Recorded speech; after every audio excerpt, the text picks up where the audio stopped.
Anti-Corruption Foundation has placed a Russia Without Putin billboard in the country, calling on Russians to join the Anti-Putin campaign. On the banner, which was hung in Moscow and St. Petersburg, there's a QR code which leads to the website of the foundation, Russia Without Putin. As part of the campaign, every citizen must convince at least 10 people to vote against Putin in the next 100 days. Leaflets, graffiti, posters and stickers will be published on the website. The foundation predicts that the facts about Putin pardoning criminals who returned from the war against Ukraine will influence the opinion of voters.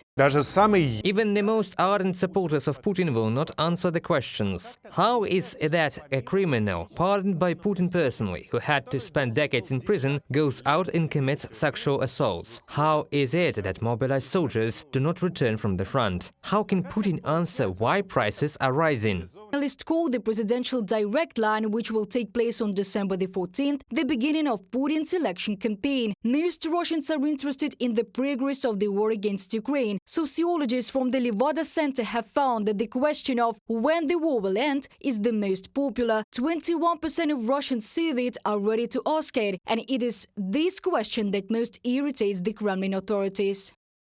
Russians no longer expect news from Putin about a possible improvement in their standard of living. 8% would ask about pensions and their increase. 8% would ask about medicine, education and social programs. 7% about salaries and living standards in general. 6% would try to find out when Putin will leave. Questions about migration and corruption are of concern to 2% of respondents. 10% are not interested in Putin's speech and his answers at all.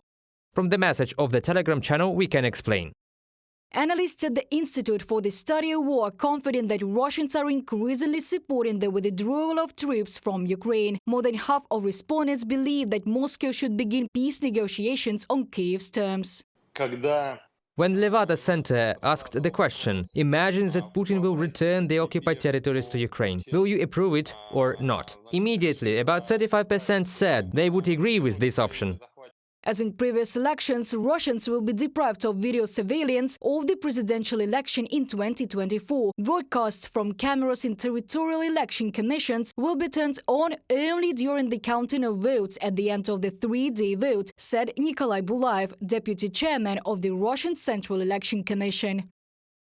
At the same time, election commissions, representatives of registered candidates and parties that nominated registered candidates, observers from civic chambers, human rights commissioners, representatives of the Human Rights Council and technical operators will have access to the broadcast. Video recordings from the presidential elections will be stored for at least a year from the date of official publication of the results.